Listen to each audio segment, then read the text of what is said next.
Hey YouTubers, welcome to Sharpening and More. My name is Niv, and today I'm going to unbox the Mercer Millennia 8-inch chef knife, take some measurements and even run a quick cut test. Now, this is a very important knife because this is the first direct competitor to the Victorinox Fibrox, which is less than half the price of the Fibrox and arguably as good as the Fibrox, if not better.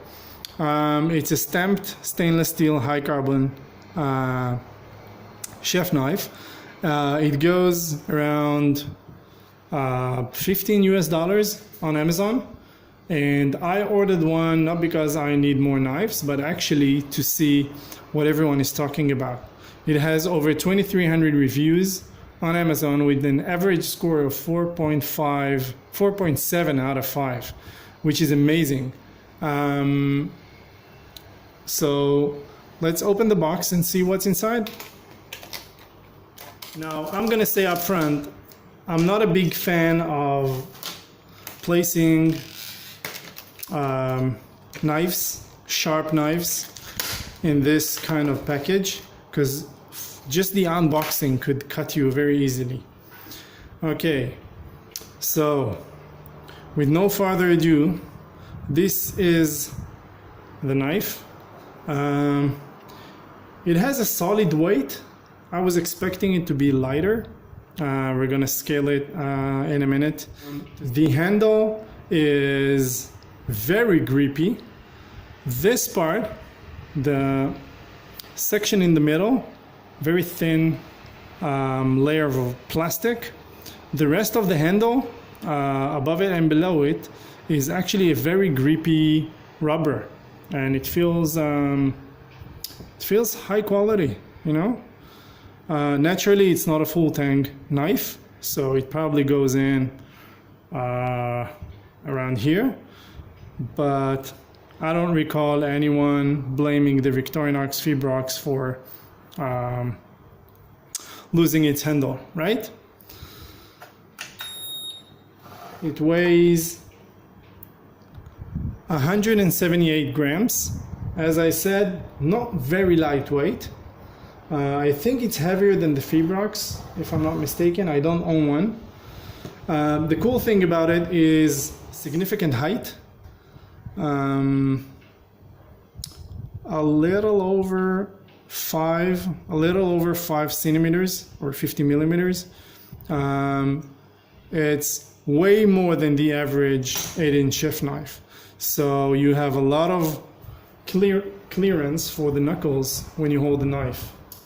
Thickness of the blade, I would say about average for a European knife. 2.5 millimeters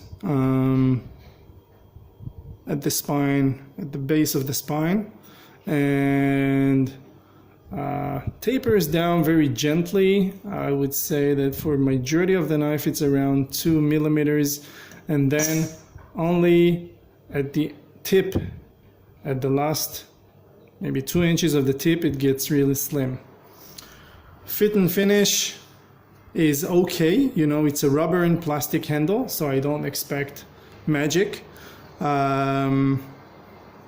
are no, disturbing gaps. It definitely sounds like a stamped blade. It's not forged. I want to show you the profile of the blade. So I'm going to use the cutting board like this. Hope it works. Let me see. Okay, so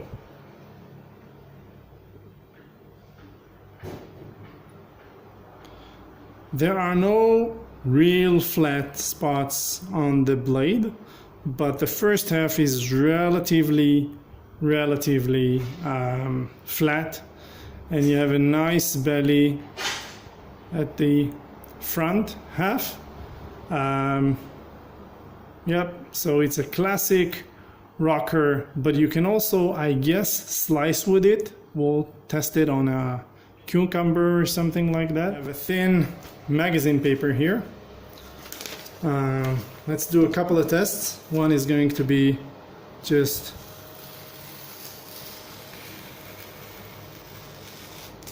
classic slow curvy cuts. No question about it, this is sharp.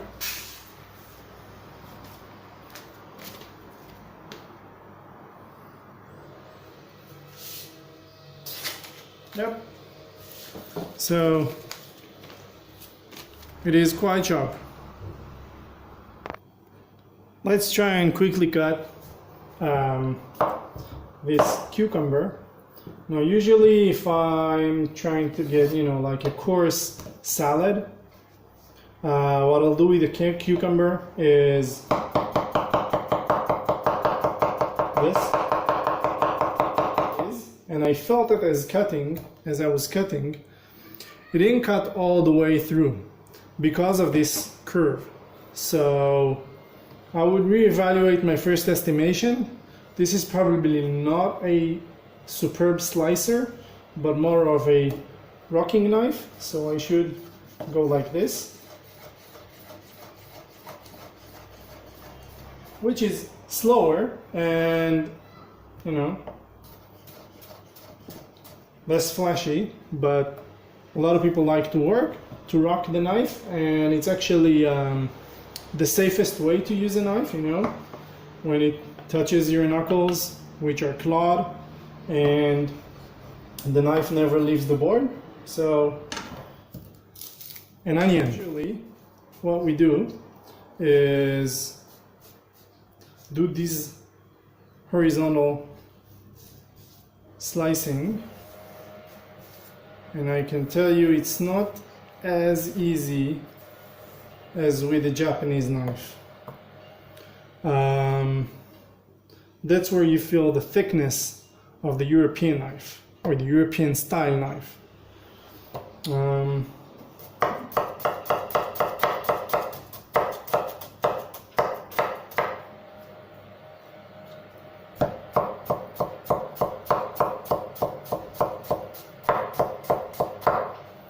So I did get to, you know, manage to get very fine dice.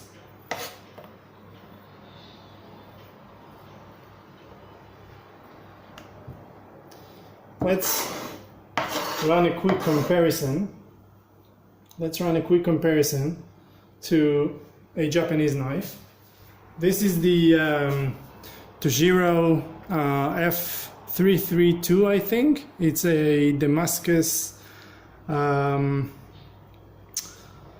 6-inch chef knife, Gyoro. Okay, it's not an expensive knife, but it's much slimmer. You see the profile? So I'm gonna try to run the same. Okay, it goes in much smoother, and this is a knife that I use on a regular basis, so it's not out of the box sharpness. On the vertical cuts, it feels the same. On the horizontal ones, it doesn't squish into the, it just goes easier, you know.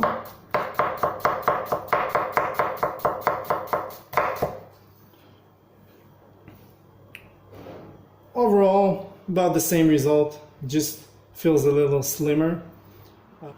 So, conclusion time. I would say that, well, for the money, it's a real bargain, because Mercer is a known brand. A lot of cooking students are using their gear, especially in the US and Europe, I think. So it's an establishment. Everyone knows Mercer. Pricing on this is unbelievable. It's a no-brainer, literally. The handle is very comfortable. It's more comfortable for people who are really holding on to the handle. For pinch grip, for blade pinch grip, where you only have this on the handle, it's okay, but it's kind of bulky and thick here, so it's not as comfortable as an German handle, you know, European style handle. Out of the box sharpness is very good. The overall profile is definitely towards the rocking and not slicing.